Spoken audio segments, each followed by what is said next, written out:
So today we're going to be looking at different type of lighting techniques. We're going to be looking at how to use natural light and how to use artificial light. Now your natural light is, your normal using your daylight, the sun, to do your videos. And artificial lights are simply, our studio lights, either light inside your house, and using LED lights and all of that. So I'm going to be taking a close look of how to make use of natural light and also how to make use of artificial light, which is using your what? Your studio light with with your soft box and also with your LED lights. So let's get into it.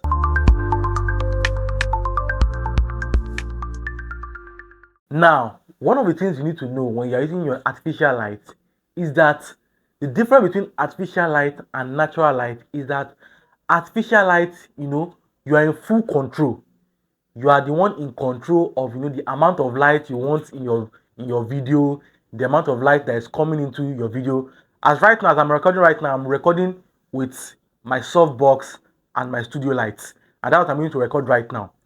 I'm the one that sets the amount of light that's coming into the video. I'm the one that did everything. I'm in control of everything. It's not like your natural light whereby the sun can decide to come down right now. It can decide to become more bright. You're not in control of anything.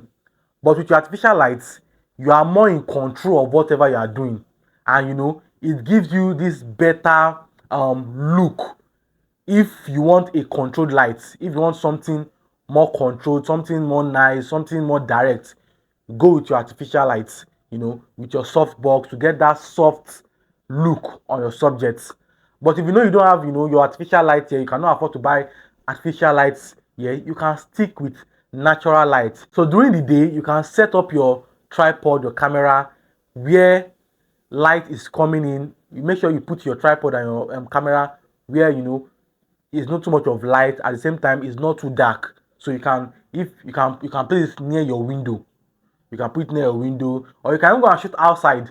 You can shoot outside natural light. You don't have to always shoot indoor. If you want to shoot indoor, make sure you're opening your window so enough light is coming in. That's if you're using your natural light. But for your artificial lights, as much as you have your light, you can always close your window because you have your light indoor. It's one that is actually powering. Is what I'm using my artificial light right now. It's one I'm using right now to do this video like this now. So artificial lights is good. You can control it. You can get the best out of your lights because you are the one in control. You are the one that is choosing the amount of light that is coming into your camera.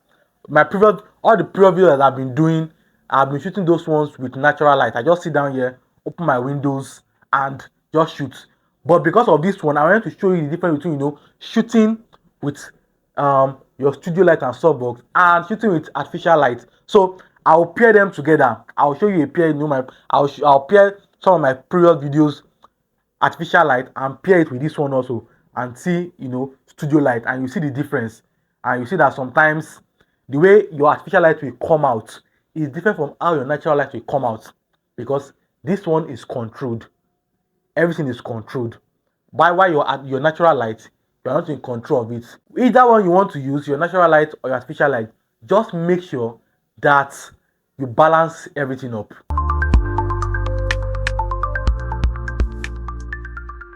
So right now, I'm currently shooting with my natural lights. I've already put off my studio lights, I've put off everything, and I've opened my window, and I'm recording with my natural light. So you can either choose to record with your natural light or choose to record with with studio light, depending on what you want, depending on the kind of feel you want, depending on the kind of look you are going for.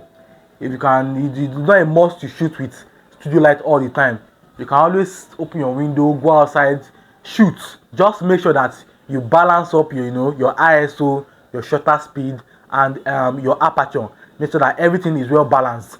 And if you're shooting with your studio light also make sure you balance everything out so that everything is balanced out. So either ways, shooting with natural light is very nice, and also shooting with your studio light and artificial light is very, very nice also. So anyone you want to shoot with, make sure you balance it out and make sure that the output of a video is coming out very, very nice.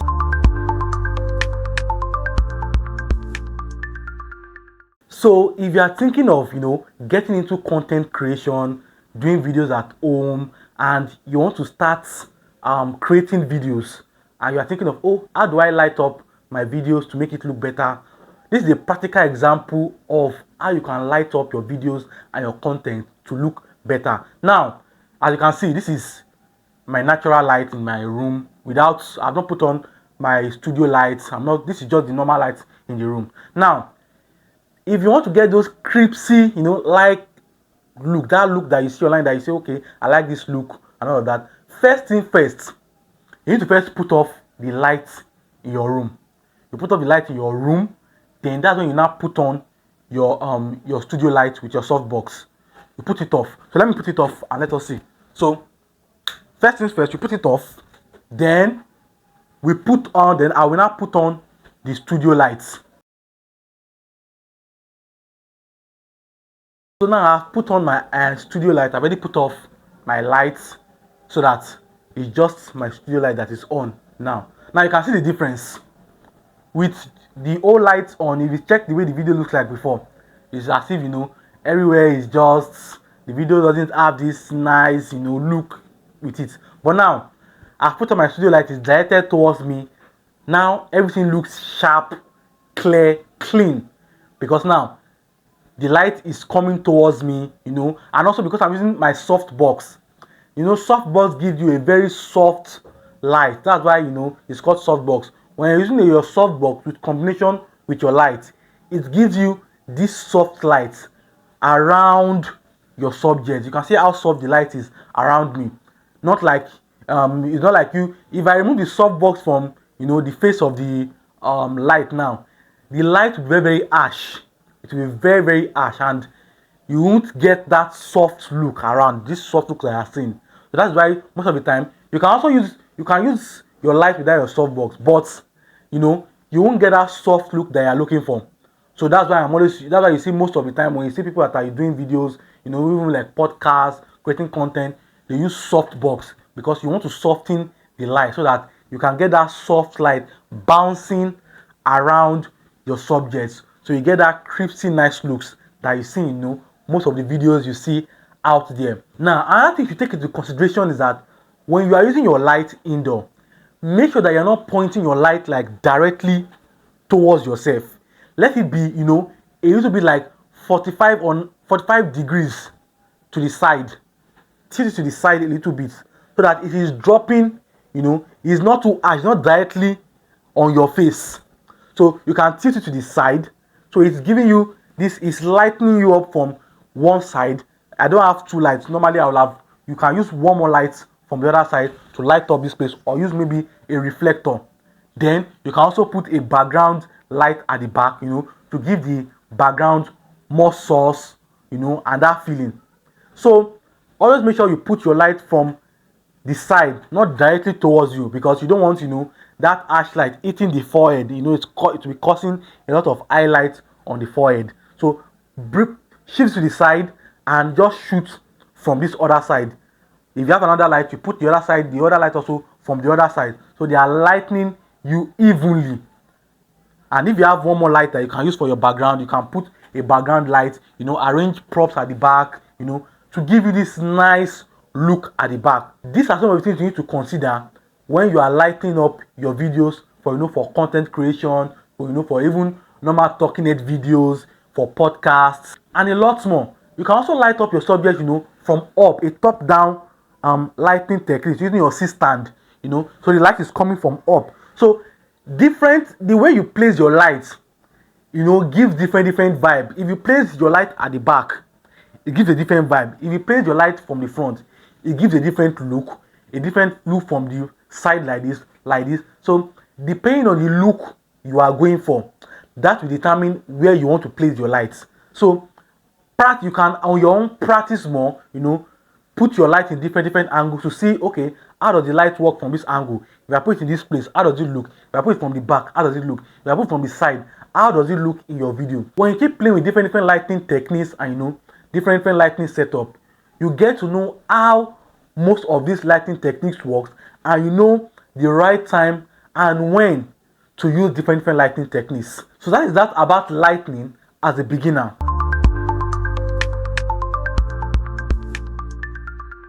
Now, the next thing you need to put into consideration After getting your lighting setup right, now you've gotten your lighting setup, your videos is coming out clean and nice. The second and most important thing is your audio. It's not just about your video to be looking clear, looking nice. What about your audio output? Because as much as your video is looking nice, you're shooting in 4K, it's all clear, people also want to, the way your audio comes out is very, very important. And that is why you need to get yourself a very good mic. You don't have to buy the most expensive mic. Look for a very budget friendly mic and buy a very good mic that produce good output while you're recording. Like for example, right now this is my own mic. I got it on Jumia. I got mine from Jumia. Budget friendly. So you can get, if you have enough money, you can get the Holy Land mic. You can get a lot of different mic out there, Rode mic.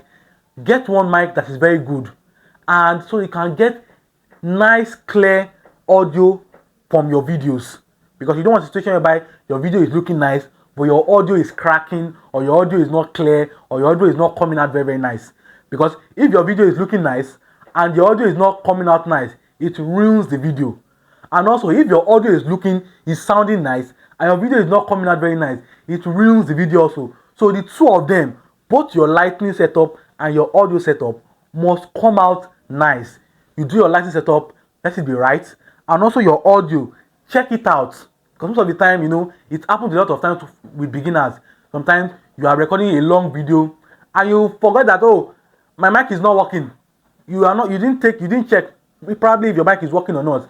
Probably when you're not done with your video, you're not like, oh my god, I didn't record anything, or this thing was not actually recording anything. So anytime you do your setup, you've done your lights, for your mic, always do a mic test before you start. Make sure you do a mic test, because gadget can be very funny sometimes. You can put it down and say, okay, it's on, everything is connected, but it's not actually recording, it's not actually transmitting anything. So when you start your video, do a mic test before you start your main video. Press record, do a mic test, talk, and check if the audio is coming out good or not. With all this, your lighting setup good, your audio setup good and fantastic, you are good to go. So that is that about lighting and audio as a beginner.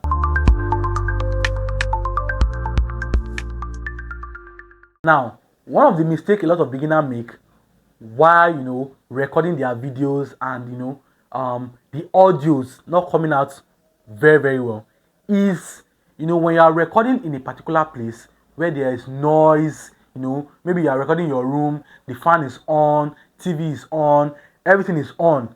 Now, always make sure you record in a very quiet area.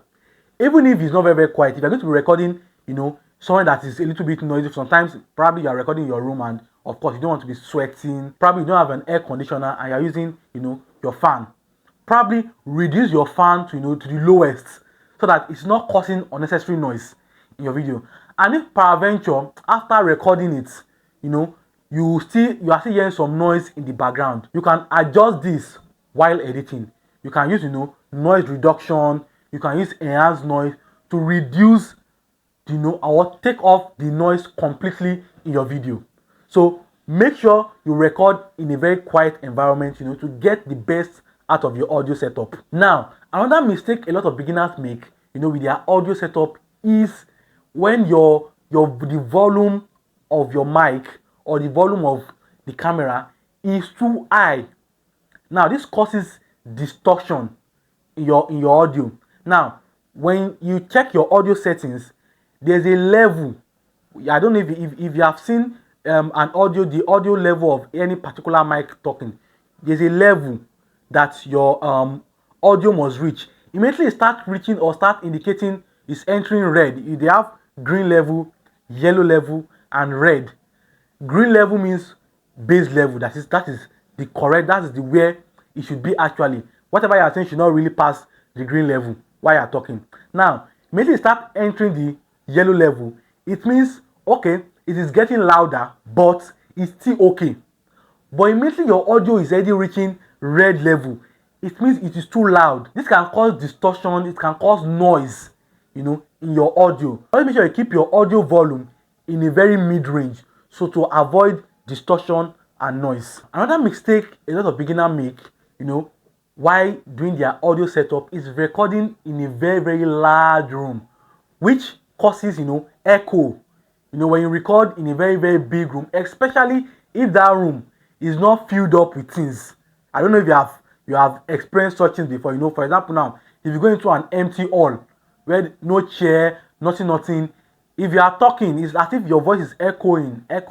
Just the way it works naturally with your natural voice coming out of your mouth is the same way it works with your mic. The way your mic captures audio in a large empty room is different from how your mic captures audio in a small compact room. So when you're shooting a video in a very large empty room, this causes echo in your audio. You can be hearing echoes because the place is big, very big, and your voice is bouncing around. So always make sure that you try and shoot your videos in a compact or smaller room so that your voice is not just bouncing around and your voice comes out more audible and clear.